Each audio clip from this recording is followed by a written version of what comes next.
Commander Michael Harris ने सामरिक display की कठोर चमक के खिलाफ आंखें मिचमिचाईं।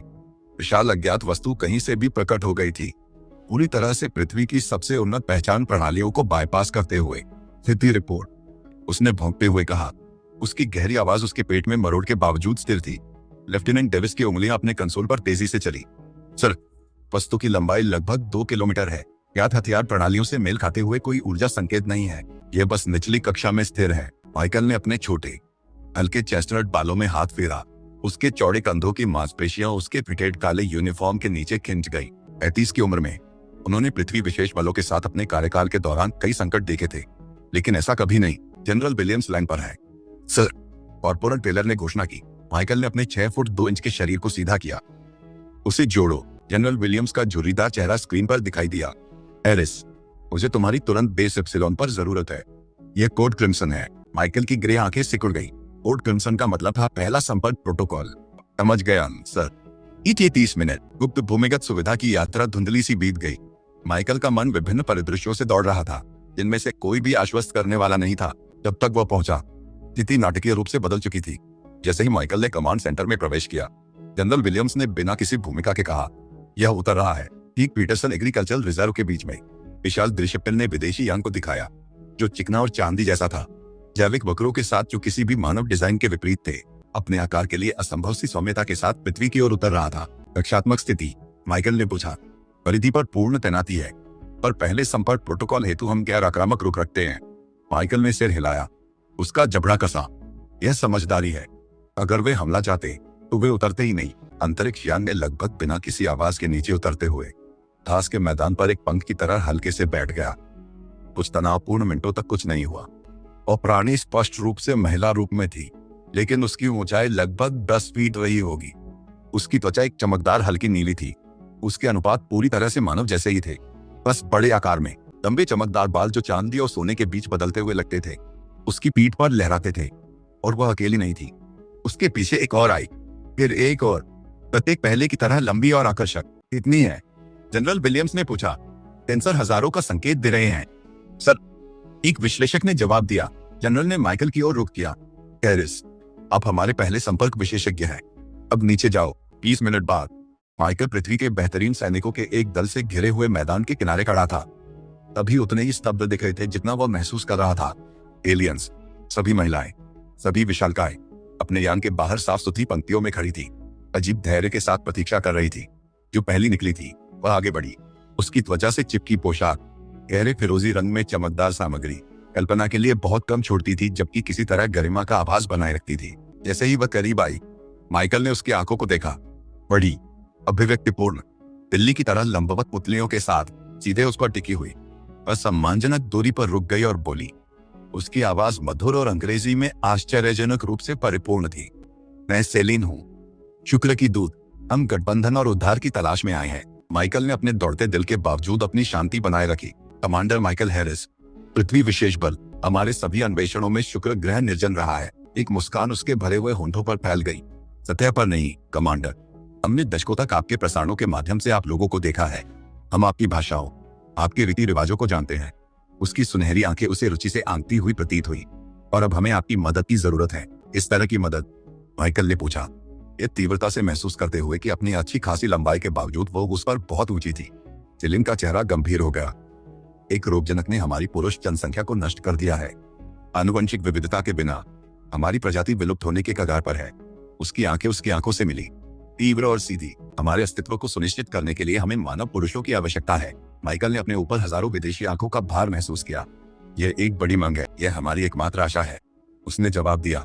उसकी आवाज लगभग फुसफुसाहट में बदल गई। और शायद कमांडर हैरिस, यह हमारे दोनों लोगों को ऐसे तरीकों से लाभ पहुंचा सकता है जो अभी तक अकल्पनीय है।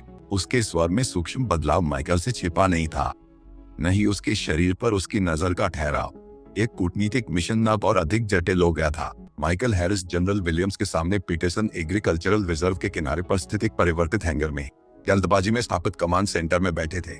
मजबूत खिड़कियों के माध्यम से वह दोपहर की धूप में चमकते हुए शुक्रवासियों का जहाज देख सकता था, जो पृथ्वी की सैन्य बलों के घेरे से घिरा हुआ था, जो सम्मानजनक दूरी बनाए हुए थे। वे हमारे पुरुषों को प्रजनन के लिए चाहते हैं, जनरल विलियम्स ने अविश्वास में दोहराया। उनका झुर्रियों भरा चेहरा अविश्वास में विकृत हो गया। और अब सुझाव दे रहे हैं कि हम इस प्रस्ताव पर विचार करें। माइकल आगे झुके, अपने शब्दों को सावधानी से चुनते हुए। सर, शुक्रवासियों के पास ऐसी तकनीक है जो हमारी क्षमताओं से कहीं आगे है। उन्होंने हमारी पूरी रक्षा प्रणाली को बिना कोई अलार्म बजाए पार कर लिया। अगर वे हमें जीतना चाहते तो वे अनुमति नहीं मांगते। कर्नल बेंसन, सैन्य खुफिया के प्रमुख, ने उपहास किया। हमें क्या पता, यह एक जटिल जाल हो सकता है। ये महिलाएं जैव इंजीनियर्ड हथियार हो सकती हैं। सम्मानपूर्वक कर्नल, माइकल ने प्रतिवाद किया। मैंने उनके दूत के साथ 6 घंटे सीधे संपर्क में बिताए हैं। उन्होंने स्वेच्छा से प्रारंभिक चिकित्सा स्कैन के लिए प्रस्तुत किया। वे मानवाकृति हैं, लेकिन निश्चित रूप से मानव नहीं है। विभिन्न कोशिकीय संरचना, अद्वितीय जैव रसायन, लेकिन इतना संगत कि उनकी मांग जैविक रूप से असंभव नहीं है। कमरे में सन्नाटा छा गया जब इसके निहितार्थ समझ में आई। वे वास्तव में क्या प्रस्तावित कर रहे हैं? एलेनोर थॉम्पसन ने पूछा, जो नागरिक जेनोबायोलॉजिस्ट थी जिन्हें साइट पर जल्दी बुलाया गया था। माइकल ने अपना गला साफ किया। प्रारंभ में एक सांस्कृतिक आदान प्रदान कार्यक्रम, कुछ 100 मानव पुरुष स्वयंसेवक शुक्र ग्रह पर पूर्ण राजनयिक सुरक्षा और किसी भी समय पृथ्वी पर लौटने के अधिकार के साथ जाने के लिए। बदले में वे तकनीकी ज्ञान की पेशकश कर रहे हैं, विशेष रूप से ऊर्जा उत्पादन और चिकित्सा के क्षेत्रों में। और प्रजनन तो, थॉम्पसन ने जोर दिया, वो प्रोत्साहित किया जाएगा, लेकिन अनिवार्य नहीं। माइकल ने जवाब दिया, अपने चेहरे पर गर्मी महसूस करते हुए। अपने पेशेवर व्यवहार के बावजूद उन्होंने स्पष्ट कर दिया है कि कोई भी संबंध सहमति से होंगे। जनरल विलियम्स अचानक खड़े हो गए। मुझे राष्ट्रपति को जानकारी देनी है। बैठक के समाप्त होने के बाद माइकल ने खुद को शुक्रवासियों के शिविर की ओर वापस जाते हुए पाया। दोनों पक्षों के बीच एक अस्थायी कूटनीतिक संरचना खड़ी की गई थी। एक बड़ा तंबू जिसमें मनुष्यों और शुक्रवासियों के लिए अलग प्रवेश द्वार थे। अंदर सेलिन प्रतीक्षा कर रही थी, अपने आकार की मजबूत कुर्सी पर बैठी भी। वो ऊंचे कद के बावजूद सुरुचिपूर्ण थी। वो उसके प्रवेश करते ही उठी। उसकी चाल ऊंचाई के बावजूद तरल और सुंदर रही। कमांडर हैरिस, उसने उनका अभिवादन किया। उसकी मधुर आवाज ने उसकी रीढ़ में अनायासी सैरन दौड़ा दी। आपके नेता संशयशील हैं, ये कोई सवाल नहीं था। माइकल ने सिर हिलाया। खैर, आपको हमारी सावधानी समझनी चाहिए। यह अभूतपूर्व है। बेशक। सेलिन पास आई और माइकल को आंखों का संपर्क बनाए रखने के लिए अपना सिर पीछे झुकाना पड़ा। आपकी प्रजाति सतर्कता के माध्यम से जीवित रही है, हमारी अनुकूलन के माध्यम से। उसकी खुशबू कुछ हद तक चमेली जैसी लेकिन अपरिचित सुरों के साथ उसे घेर लेती थी। माइकल को उनकी शारीरिक भिन्नताओं का तीव्र बोध हुआ, फिर भी वह अजीब तरह से उसकी परग्रही सुंदरता की ओर खिंचता गया। ईमानदारी से बताइए, उसने अपनी आवाज पाते हुए कहा। क्यों पृथ्वीवासी? निस्संदेह आकाशगंगा में अन्य संगत प्रजातियां भी हैं। सेलिन की सुनहरी आंखें जैसे मुलायम पड़ गई। हम दशकों से खोज कर रहे हैं। अधिकांश संवेदनशील प्रजातियां आनुवंशिक रूप से बहुत भिन्न हैं। वह थितकी, उसका हाथ लंबी सुंदर उंगलियों वाला, उसकी ओर बढ़ा लेकिन उसे छूने से ठीक पहले रुक गया। हमने तुम्हारे प्रसारण, तुम्हारी कला, तुम्हारे संघर्ष देखे हैं। मनुष्य हर चीज को बहुत गहराई से महसूस करते हैं। हमारे पुरुष अधिक बौद्धिक थे। माइकल को उनके बीच की हवा अनकहे तनाव से भरी हुई लगी। और यही आप अपने बच्चों के लिए चाहते हैं? जुनून, इसके बिना हम बस जिंदा हैं, जी नहीं रहे। सेलिन ने अंततः वह दूरी तय कर ली। उसकी ठंडी उंगलियां अप्रत्याशित कोमलता से उसके गाल को छू गई। तुम भी इसे महसूस करते हो, है ना? जिज्ञासा, अज्ञात की ओर आकर्षण। माइकल पीछे नहीं हटे। उसे हट जाना चाहिए था। प्रोटोकॉल पेशेवर दूरी की मांग करता था, लेकिन उसके स्पर्श में कुछ, उसकी नजर में कुछ, उसे मंत्रमुग्ध किए रहा। यह तुम्हारे लिए सिर्फ कूटनीति नहीं है, उसने शांत स्वर में कहा। उसके भरे होंठों पर एक मुस्कान खिल गई। मैं दूत हूं, मुझे पूरी तरह समझना होगा कि ऐसे संबंध में क्या निहित होगा। इशारा उनके बीच हवा में स्पष्ट और आकर्षक बना रहा। माइकल जानता था कि उसे बातचीत को सुरक्षित दिशा में मोड़ना चाहिए, लेकिन खुद को पूछते हुए पाया, और अब तक आपने क्या सीखा है? सेलिन की उंगलियों ने उसके गाल से जबड़े तक, फिर कॉलर तक एक रेखा खींच दी कि मानव पुरुष दूर से ज्यादा, करीब से और भी अधिक आकर्षक होते हैं। उसके जवाब देने से पहले तंबू का पर्दा खुला और कर्नल बेंसन अंदर आए। उनके सामने के अंतरंग दृश्य को देखकर उनकी आंखें सिकुड़ गई। कमांडर हैरिस, उन्होंने कड़े स्वर में कहा, 5 मिनट में खुफिया ब्रीफिंग। माइकल जब अनिच्छा से वहां से हटने लगा तो उसने सेलिन की जानकार मुस्कान पकड़ ली। उसने जानबूझकर सीमाएं लांघी थी, शायद उसे परखने के लिए या फिर महज अपनी जिज्ञासा पूरी करने के लिए। किसी भी हालत में उसे लगने लगा था कि आगे आने वाली कूटनीतिक चुनौतियां जितनी उसने कभी तैयारी की थी, उससे कहीं अधिक निजी होने वाली हैं। पहले संपर्क के 3 दिन बाद पृथ्वी के नेतृत्व ने एक प्रारंभिक सांस्कृतिक आदान प्रदान कार्यक्रम को मंजूरी दी। पीटरसन सैन्य अड्डे के भव्य बॉलरूम को इस अवसर के लिए रूपांतरित कर दिया गया था। मानव और वेन्सियन कदकाठी को समायोजित करने वाले सुदृढ़ फर्नीचर के साथ मुलायम रोशनी ने हॉल में एक गर्म चमक बिखेरी। जब पृथ्वी के चुने हुए प्रतिनिधि, ज्यादातर सैन्य अधिकारी, वैज्ञानिक और सरकारी अधिकारी, सावधानी से विंसेन प्रतिनिधिमंडल के साथ घुल मिल रहे थे। माइकल ने अपनी ड्रेस यूनिफॉर्म का कॉलर ठीक किया और कमरे को परखा, पर राजनयिक तंबू में उनके बीच हुए बाधित क्षण के बाद से सेलिन से नहीं मिला था और अपने पेशेवर संकल्प के बावजूद उसकी नसों में प्रत्याशा दौड़ रही थी। काफी तमाशा है, एडमिरल फोस्टर ने टिप्पणी की, माइकल के पास विस्की का गिलास लिए प्रकट होते हुए। कभी नहीं सोचा था कि हम विशाल नीली महिलाओं के लिए कॉकटेल पार्टी की मेजबानी करेंगे। माइकल ने कूटनीतिक मुस्कान बिखेरी। समझ की ओर पहले कदम सर। समझ एक बात है, फोस्टर ने कहा, एक चमकदार चांदी के गाउन में एक वेंसियन के साथ उत्सुकता से बातचीत कर रहे युवा अधिकारियों के समूह को देखते हुए। लेकिन मुझे हमारे कुछ पुरुषों द्वारा प्रदर्शित उत्साह के स्तर की चिंता है। माइकल के जवाब देने से पहले एक हलचल ने उसका ध्यान खींचा। भीड़ अलग हो गई जब सेलिन अपनी प्रभावशाली उपस्थिति के साथ अंदर आई, सबकी निगाहें अपनी ओर खींचती हुई। उसने गहरे नीलम का एक बहता हुआ गाउन पहन रखा था जो उसकी आसमानी त्वचा के साथ मेल खा रहा था। पहली ऐसी थी जो पृथ्वी के फैशन का सम्मान करती थी और उसकी ऊंची कद-काठी के अनुरूप थी। उनकी आंखें कमरे के पार मिली और माइकल ने वही अजीब सा आकर्षण महसूस किया जो उसने उनकी पहली मुलाकात के दौरान महसूस किया था। वह उद्देश्यपूर्ण ढंग से उसकी ओर बढ़ी, मानव आकार की जगह को सहजता से साधते हुए। कमांडर हैरिस, उसने अभिवादन किया। उसकी मधुर आवाज परिवेशी बातचीत पर साफ सुनाई दे रही थी। मैं आपसे फिर से मिलने के लिए उत्सुक थी। एडमिरल, फोस्टर ने गला साफ किया, मैं आपको आपके कूटनीतिक कर्तव्यों पर छोड़ता हूँ। कमांडर, वह सम्मानपूर्वक सेलिन की ओर सिर झुकाकर पीछे हट गया। आपके लोग चिंतित से लगते हैं। सेलिन ने देखा, उसकी सुनहरी आंखें कमरे का जायजा ले रही थी, हालांकि कुछ अधिक ग्रहणशील भी प्रतीत होते हैं। यह स्थिति अभूतपूर्व है। निस्संदेह। सेलिन के होंठों पर मुस्कान उभरी। क्या आप मुझे अपने पृथ्वी के पेय दिखाना चाहेंगे? आपके मनोरंजन प्रसारणों में इसे देखने के बाद से मैं आपकी शैंपेन के बारे में जिज्ञासु रही हूँ। जैसे ही वे बाहर की ओर बढ़े, माइकल को उन पर टिकी निगाहों का तीव्रता से एहसास हुआ। कुछ जिज्ञासु, कुछ ईर्ष्यालु और कुछ साफ तौर पर नापसंदगी भरी। कर्नल बेंसन कमरे के पार से देख रहे थे। उनके चेहरे पर सख्ती थी। आपके कर्नल मुझे पसंद नहीं करते, सेलिन ने धीमे से कहा। वह स्वभाव से सतर्क है। माइकल ने कूटनीतिक ढंग से जवाब दिया, उनका काम ही संदेशील रहना है। बारटेंडर ने सेलिन को शैंपेन का एक फ्लूट दिया जो खास तौर से उसके बड़े हाथों के लिए बनाया गया था। उसने उसे नफासत से चखा। उसकी आंखें थोड़ी फैल गई। इसकी बुलबुलाहट आनंददायक है, उसने कहा। यह एक अत्यंत अप्रत्याशित तरीके से झंझनाती है। उसके चेहरे के भाव में कुछ आनंद और खोज का मिश्रण। माइकल के भीतर ऐसी गर्माहट दौड़ा गया जो उसके पी रहे विस्की से नहीं आई थी। कमांडर हैरिस, कैप्टन रेनॉल्ड्स ने पुकारा, अपनी विंसेन साथी के साथ पास आते हुए।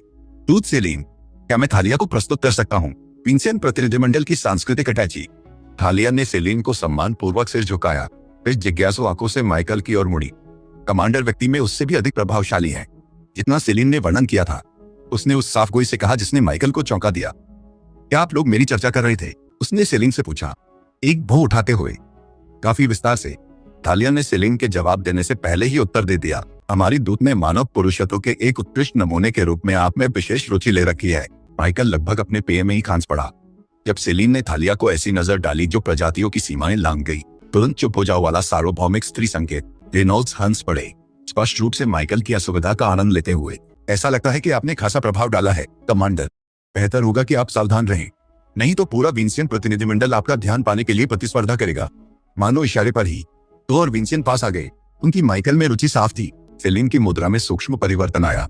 उसका शरीर उसकी ओर थोड़ा झुक गया। इसे उसने कुछ आश्चर्य के साथ एक अधिकारपूर्ण इशारे के रूप में पहचाना। कमांडर हैरिस वर्तमान में मेरे साथ कूटनीतिक चर्चाओं में व्यस्त है, सेलिन ने कहा। उनका लहजा विनम्र लेकिन दृढ़ था। शायद कैप्टन रेनॉल्ड्स आपको हमारे कुछ अन्य विशिष्ट मेहमानों से मिलवा सकते हैं। रेनॉल्ड्स ने माइकल की ओर जानकार मुस्कान के साथ देखा और फिर नवागंतुकों को ले जाने लगे। तालिया कुछ देर और रुकी। उसकी आंखों में मनोरंजन की चमक थी। उनके साथ बहुत कठोर मत बनो सेलिन, उसने कहा। हम में से सभी को कमांडर के साथ निजी बैठकों का सौभाग्य नहीं मिला है। उनके जाने के बाद माइकल ने नए साहस के साथ सेलिन की ओर रुख किया। मानव पुरुषत्व का श्रेष्ठ नमूना। सेलिन के गालों पर हल्का बैंगनी रंग चढ़ गया। ये विंसियन लाज थी, उसने महसूस किया। थालिया में कूटनीतिक सूक्ष्मता की कमी है, लेकिन सटीकता की नहीं, उसने जोर देकर कहा, अपनी साहसिकता से खुद को आश्चर्यचकित करते हुए। सेलिन की आंखें उसकी आंखों से मिली। सारा दिखावा मिट गया। नहीं, उसने धीरे से स्वीकार किया, सटीकता नहीं। उनके बीच की हवा अनकही संभावनाओं से भर गई। माइकल को एहसास हुआ कि वे कितने करीब खड़े थे। कैसे स्वागत समारोह का परिवेशी शोर उनके चारों ओर फीका पड़ गया था। शायद हमें अपना सांस्कृतिक आदान प्रदान कहीं अधिक निजी स्थान पर जारी रखना चाहिए, उसने सुझाव दिया। उसकी आवाज धीमी थी। मानव रीति रिवाजों के बारे में बहुत कुछ है जिसे मुझे समझाने का मौका नहीं मिला है। सेलिन की पुतलियां थोड़ी फैल गईं। मैं ऐसी शिक्षा को महत्व दूंगी कमांडर, जब वे स्वागत समारोह से बाहर निकले तो माइकल ने कर्नल बेंसन की असहमति भरी नजर पकड़ी, लेकिन उस क्षण उसे लगा कि उसे इसकी परवाह नहीं थी। उसके और सेलिन के बीच जो भी हो रहा था वह कूटनीतिक प्रोटोकॉल से परे था। यह आदिम था, अपरिहार्य था, जैसे गुरुत्वाकर्षण स्वयं, और वह इस खिंचाव से लड़ते थक चुका था। सुबह की धूप माइकल के क्वार्टर के ब्लाइंड से छनकर आई, विशेष रूप से सुदृढ़ बिस्तर पर सुनहरी धारियां डालते हुए जहां सेलिन सो रही थी। माइकल उसे देखता रहा, अब भी उस रात पर चकित था जो उन्होंने साझा की थी। सेलिन के रजत सुनहरे बाल उसके तकिए पर बिखरे हुए थे। उसकी नीली त्वचा सुबह की रोशनी में चमक रही थी। वह शांत, नाजुक दिख रही थी। दूत के रूप में जो प्रभावशाली उपस्थिति वह प्रस्तुत करती है उससे इतनी अलग। उसका कम्युनिट चुपचाप बजा। माइकल बिस्तर से फिसल गया, उसे जगाने से बचते हुए, और डिवाइस उठा लिया। 20 मिनट बाद अपनी अनुपस्थिति की व्याख्या करते हुए एक नोट छोड़कर माइकल बेंसन के कार्यालय की ओर बढ़ा, पर्सनल विभाग के पर्चे की जानकार नजरों को नजरअंदाज करते हुए। एक सैन्य अड्डे पर खबर तेजी से फैलती है, खासकर ऐसी खबर जो अभूतपूर्व हो। कमांडर, बेंसन ने सामने की कुर्सी की ओर इशारा किया।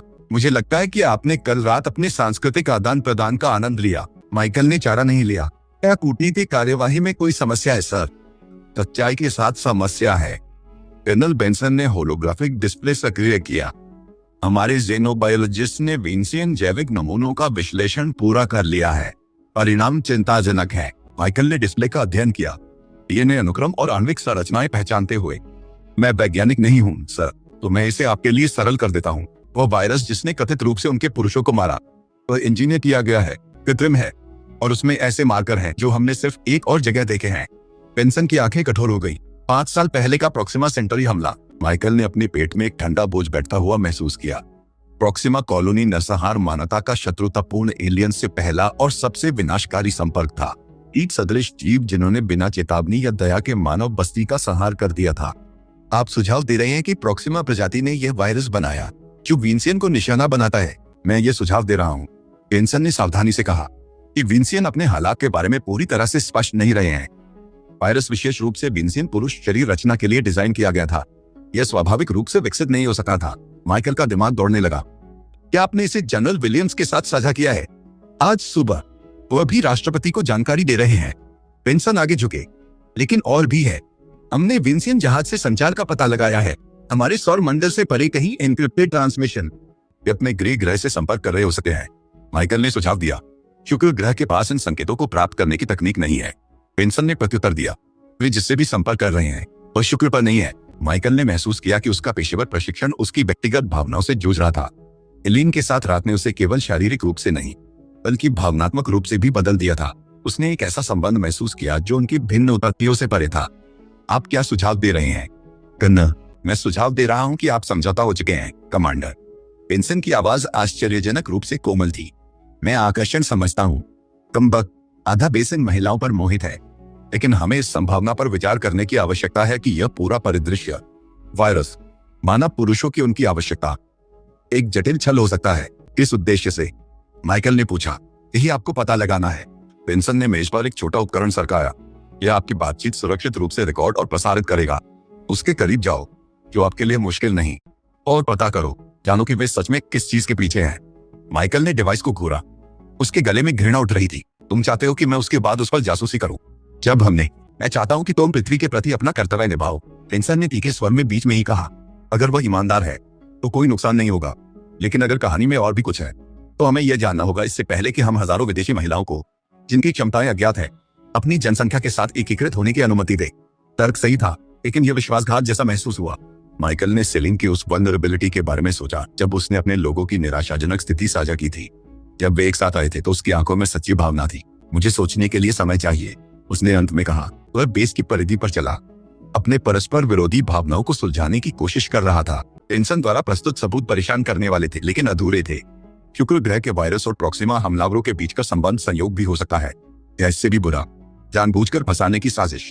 जब वह अपने क्वार्टर में वापस आया तो सेलिन जा चुकी थी, लेकिन उसके कम्युनिटी पर एक संदेश इंतजार कर रहा था। सूर्यास्त के समय कूटनीतिक तंबू में मुझसे मिलो, मेरे पास कुछ महत्वपूर्ण साझा करने के लिए है। समय इतना सटीक था कि यह संयोग नहीं हो सकता था। क्या उसने बेंसन के साथ उसकी बैठक का आभास कर लिया था? या विंसियन किसी प्रकार की टेलीपैथी रखते थे जिसे उन्होंने प्रकट नहीं किया था? जैसे ही सूरज डूबने लगा, माइकल ने अपना निर्णय लिया। उसने बेंसन की रिकॉर्डिंग डिवाइस को अपने क्वार्टर में छोड़ दिया और अकेले ही कूटनीतिक तंबू की ओर बढ़ गया। जो भी सत्य उसका इंतजार कर रहा था वो उसका सामना बिना छल के करेगा। सेलिन खड़ी थी, उसका भाव पढ़ा नहीं जा सकता था। जब वो अंदर आया, आपने आज सुबह कर्नल बेंसन से मुलाकात की?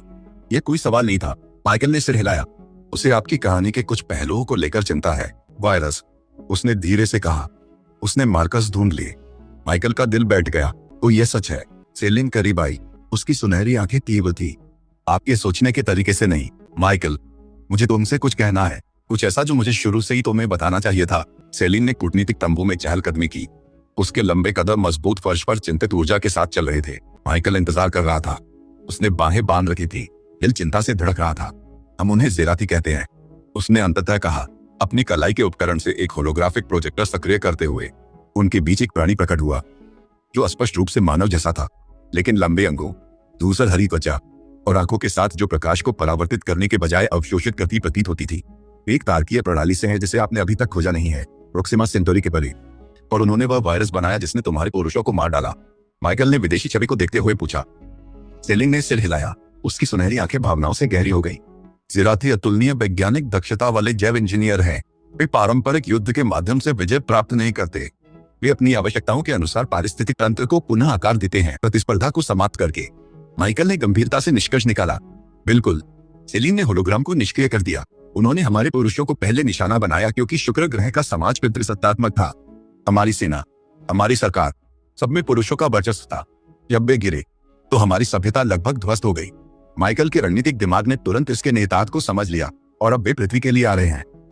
वे पहले से ही यहाँ हैं, सेलिन ने धीरे से कहा। देख रहे हैं, नमूने एकत्र कर रहे हैं, अपने जैविक शस्त्रागार की तैयारी कर रहे हैं। यह रहस्योद्घाटन माइकल को एक शारीरिक आघात की तरह लगा। कर्नल बेंसन द्वारा पता लगाए गए प्रसारण हमारे जीवित बचे लोगों के नेटवर्क के लिए हैं जो पास के सिस्टम में बिखरे हुए हैं। सेलिन ने समाप्त किया। हम दशकों से जेराती के खिलाफ एक गठबंधन बना रहे हैं। पृथ्वी उनका अगला प्रमुख लक्ष्य है और हम इसे गिरने नहीं दे सकते थे, खासकर तब जब आपकी प्रजाति इतनी असाधारण क्षमता दिखाती है। वह करीब आई, उसकी खुशबू उसे घेरने लगी, वह अजीब चमेली जैसी खुशबू जो रातों रात इतनी परिचित हो गई थी। माइकल ने उसकी निकटता के खिंचाव के बावजूद अपना ध्यान बनाए रखने की कोशिश की। तुमने हमें यह शुरुआत से क्यों नहीं बताया? उसने सख्ती से पूछा। क्यों? प्रजनन के लिए पुरुषों की जरूरत वाली बात एक बैंगनी आभा सेलिन के गालों पर फैल गई। वह हिस्सा सच है। अपनी प्रजाति को बचाने के लिए हमें मानव पुरुषों की जरूरत है। पहले विश्वास और अनुकूलता स्थापित करें, फिर बड़े खतरे का खुलासा करें। उसका हाथ उसकी ओर बढ़ा।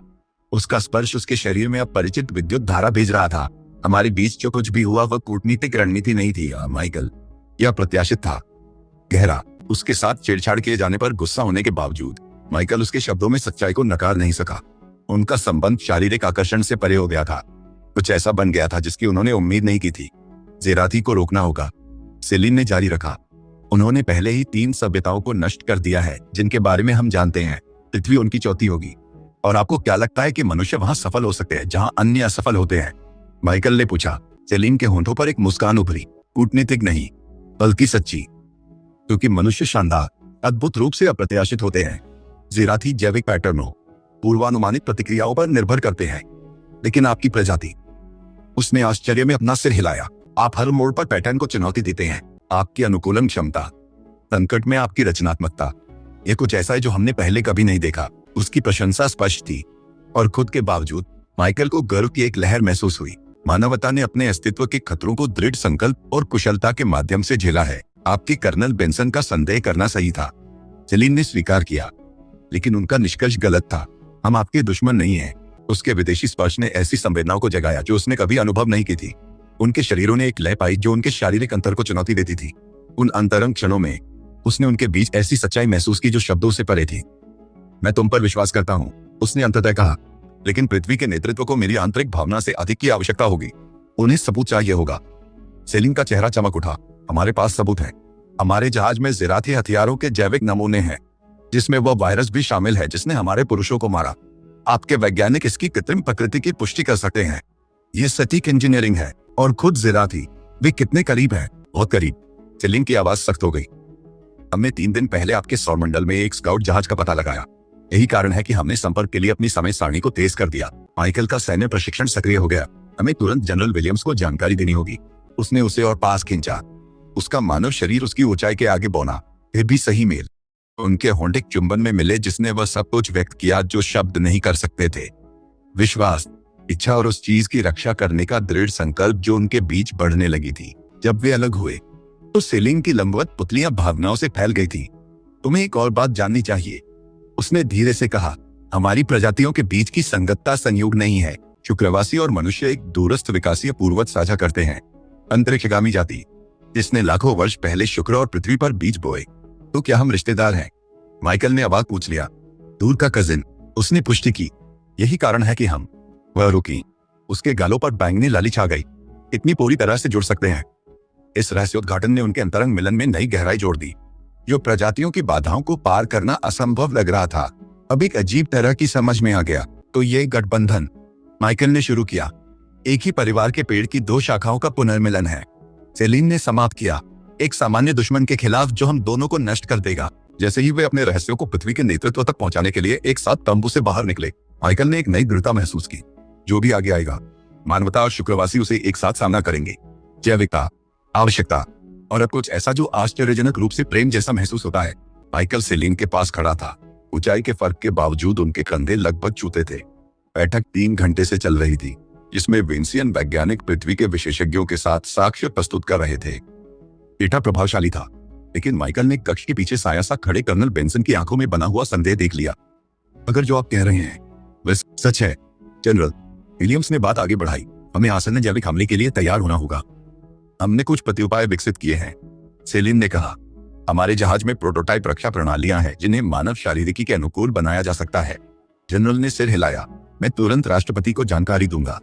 कमांडर हैरिस, रक्षा तैयारियों पर विंसियन टीम के साथ समन्वय करे। जैसे ही बैठक खत्म हुई, माइकल ने देखा कि बेंसन बिना कुछ कहे चुपके से निकल गया। उसके भीतर एक क्षणिक बेचैनी कौन थी, पर उसकी बाह पर सेलिन का हाथ पड़ते ही ध्यान बंट गया। आपके नेता मेरी अपेक्षा से अधिक ग्रहणशील है, उसने कहा। उसके संगीतमय स्वर में राहत स्पष्ट थी। जनरल विलियम्स व्यावहारिक है और भावनाओं को नहीं, साक्ष्यों का मूल्यांकन करते हैं। माइकल उसे बाहर की ओर ले चला, लेकिन कर्नल बेंसन के पास अभी भी संकोच है। सेलिन की सुनहरी आंखें हल्की सिकुड़ गई। आपका कर्नल मुझे हमारे सुरक्षा निदेशक की याद दिलाता है। जारथी हमले से पहले हमेशा शकी, हमेशा विश्वासघात के लिए तैयार। क्या वह गलत था? माइकल ने धीरे से पूछा। नहीं, उसने स्वीकार किया, लेकिन उसके संदेह ने उस सहयोग को रोक दिया जो जाने बचा सकता था। उसकी उंगलियां उसकी उंगलियों में उलझ गईं। आकार का अंतर अब किसी तरह स्वाभाविक लग रहा था। भरोसा एक जोखिम है, लेकिन कभी कभी यह आवश्यक होता है। वे सोने बेस को पार करते हुए विंसियन जहाज की ओर चले, जहां सेलिन के वैज्ञानिक रक्षात्मक तकनीक हस्तांतरण की तैयारी कर रहे थे। शाम की हवा माइकल की त्वचा पर ठंडी थी, आसपास की चीड़ के जंगल की महक लिए हुए। यह सब खत्म होने के बाद उसने खुद को कहते पाया, हमारे साथ क्या होगा? सेलिन रुक गई, पूरी तरह उसकी ओर मुड़ते हुए। ढलती रोशनी में उसकी नीली त्वचा मानो भीतर की आभा से दमक रही थी। आप क्या चाहते हैं कि क्या हो? सवाल उनके बीच ठहरा रहा, संकेतों से भरा हुआ। उनकी वह रात साथ बिताना सिर्फ शारीरिक नहीं था, इसने एक ऐसा बंधन बना दिया था जिसकी किसी ने उम्मीद नहीं की थी। माइकल ने हाथ बढ़ाया। उसका मानव हाथ उसके आसमानी गाल के सामने छोटा लग रहा था। मैं जो भी यह है, उसे खोजना चाहता हूँ, उसने स्वीकार किया, सांस्कृतिक फर्क समेत। उसके कामुक होंठों पर एक मुस्कान उभर आई। इसमें यह तथ्य भी शामिल है कि शुक्र ग्रह पर परंपरागत रूप से महिलाएं विवाह का प्रस्ताव रखती हैं। माइकल हंस पड़ा। चिमटती सांझ में एक गर्माहट भरी ध्वनि। क्या वही कर रही हो दूत? शायद मैं केवल आपको सांस्कृतिक प्रथाओं की जानकारी दे रही हूँ, उसने छेड़ते हुए कहा, राजनयिक उद्देश्य से अपना चेहरा उसके और करीब लाते हुए। उनके होंठ ऐसे मिले कि माइकल के शरीर में गर्मी सर्पिल की तरह फैल गई। शारीरिक भिन्नताओं के बावजूद वे एकदम ठीक तरह से एक दूसरे से मेल खाते थे। यह एक खगोलीय संयोग था जो उनकी साझा विकासवादी विरासत को देखते हुए अब समझ में आता था। अचानक हुए विस्फोट ने वह पल चकनाचूर कर दिया। वे अलग हुए ही थे कि उन्होंने विंसियन जहाज के किनारे से उठता धुआं देखा। देश भर में सायरन बज उठे और सैनिक गड़बड़ी की ओर दौड़ पड़े। नहीं, सेलिन हाथ उठी और अपने जहाज की ओर भाग पड़ी। माइकल उसके साथ दौड़ा। उसकी सामरिक संचार यूनिट खड़खड़ाते हुए सक्रिय हो उठी। कमांडर हैरिस, हमारे पास अनधिकृत कर्मी विदेशी जहाज में घुसपैठ कर रहे हैं।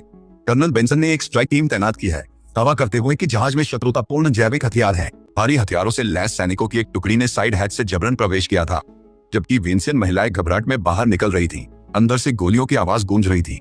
एक तीखी ऊंची आवाज हवा को चीरती चली गई और उसके बाद जहाज की शीर्ष से नीली रोशनी की चकाचौंध कर देने वाली चमक फैल गई।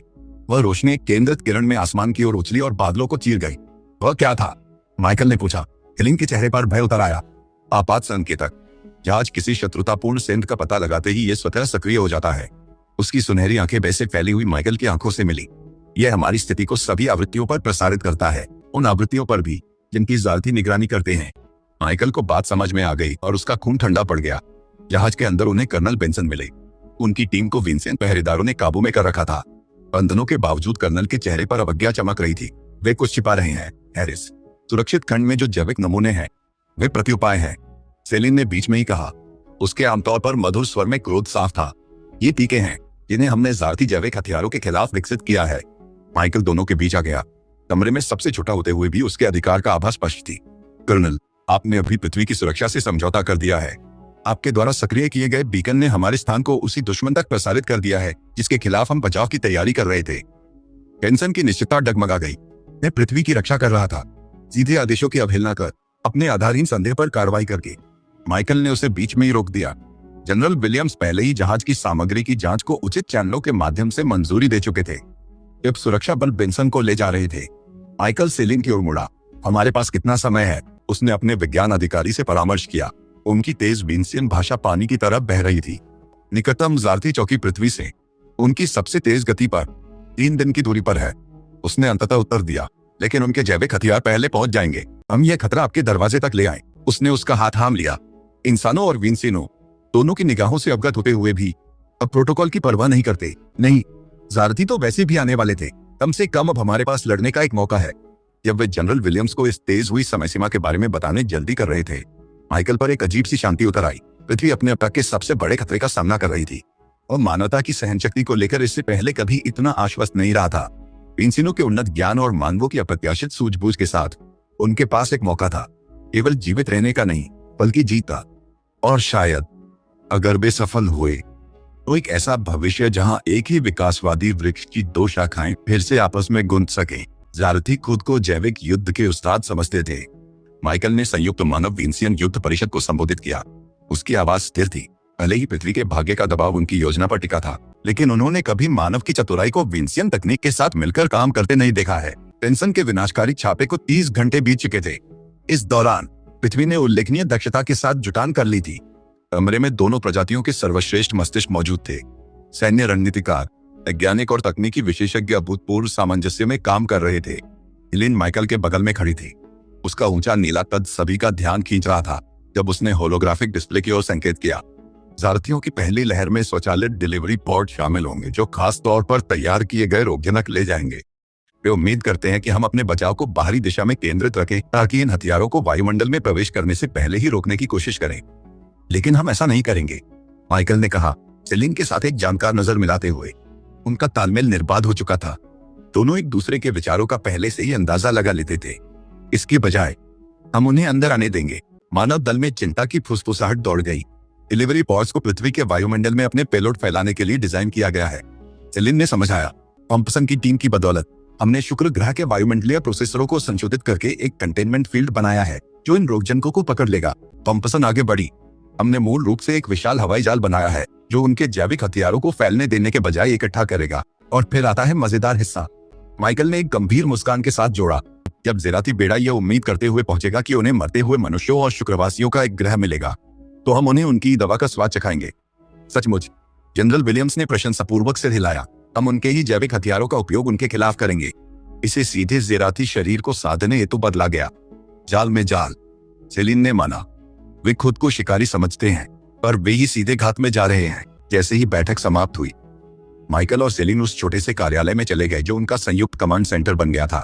यह जगह उसके लंबे कद के लिए तंग थी और उसने कभी शिकायत नहीं की, बल्कि तंग माहौल ने उनके बीच की विद्युत सी खनक को और तेज कर दिया था। ज़ेराती बेड़े के आने में 36 घंटे बचे हैं, माइकल ने काउंटडाउन डिस्प्ले को देखते हुए कहा।